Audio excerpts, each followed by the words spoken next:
was a long flight over that big pond. It's a big world out there for somebody from KaneTown. It gave me time to read the rule book. I was no B.J. Brasted, tuned as he is to all the subtle nuances of the RLB fine print. But I, too, could see the flagrant contempt for the law. There was even an admission by the organizational elite that certain rules were ignored. This disdain for the law confirmed my commitment to get to the bottom of the issue. Were there rule violations in F1? And was this less government-styled FIA turning a blind eye? With a race that weekend, I fully expected security to be tight at the track. But I was ready.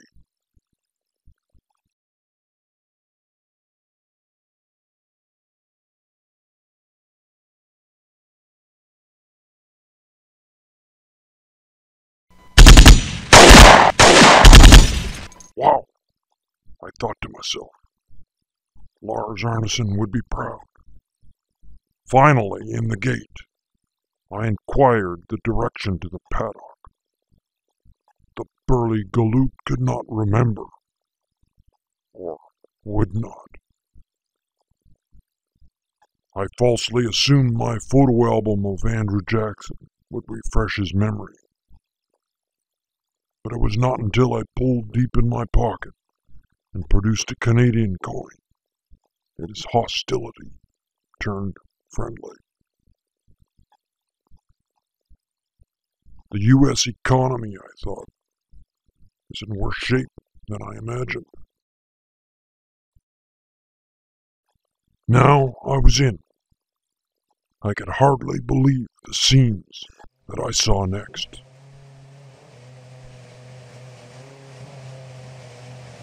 Shane Rogers is a well-respected manager.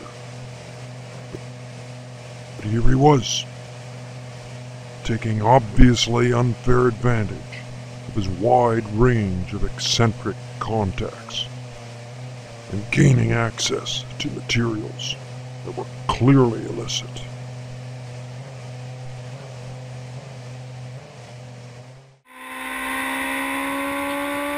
Bill Voltonen was eager to repeat last season's heroics. Illegal braking systems were being employed in a desperate effort to regain his prestige. But every tactic he used was ending in absolute failure.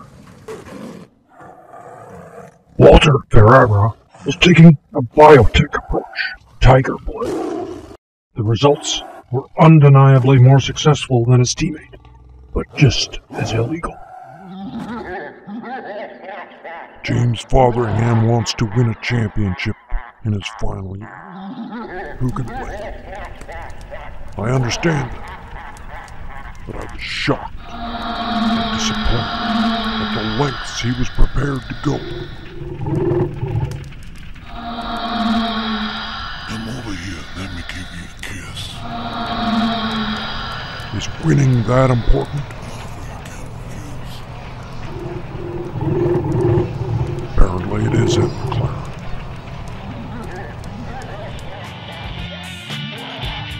Initially, I was encouraged by what I saw at the Caterham crew.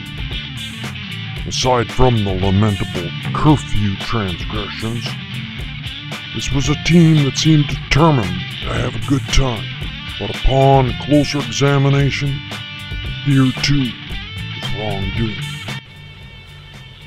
While lacking technical expertise, they had developed an outlawed KERS system.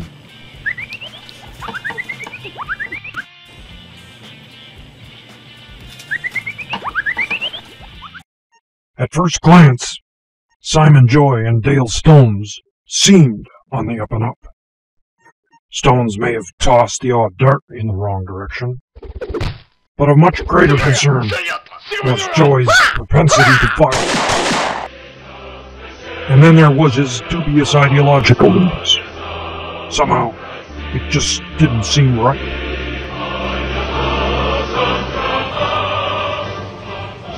But was the ideological The world rhetoric runs at Williams on any greed. more acceptable? Greed.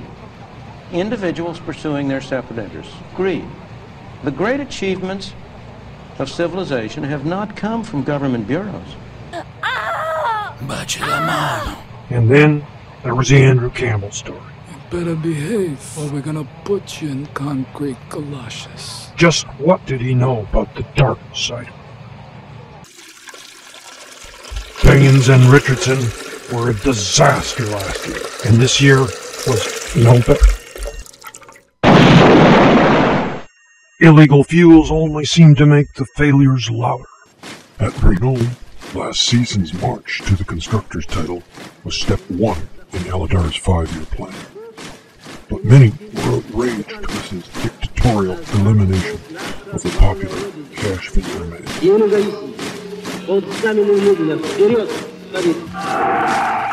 Nixon and Gordon were outstanding citizens in the RLB. Will there be guilt by association?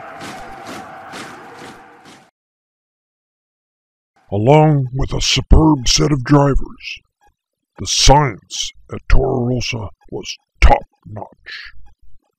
It was evident that there were significant accomplishments occurring in the lab.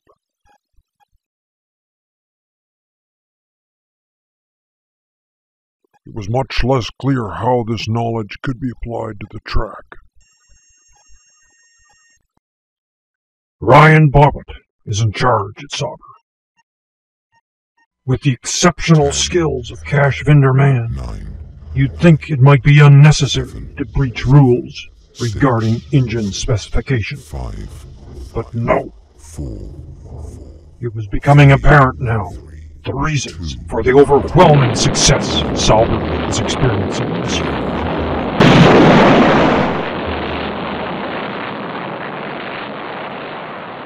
With the fading strains of the Sauber engine rocketing into the distance, it was time for me to leave. It was back to KaneTown for Johnny Danger.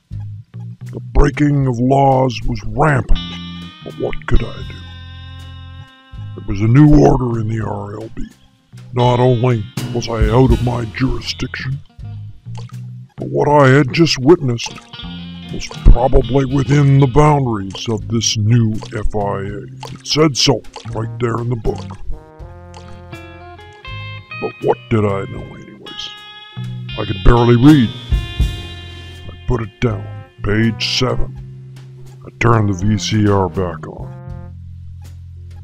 There was no comfort for me in this new world. But watching Aurelio win again, well, now that was satisfaction.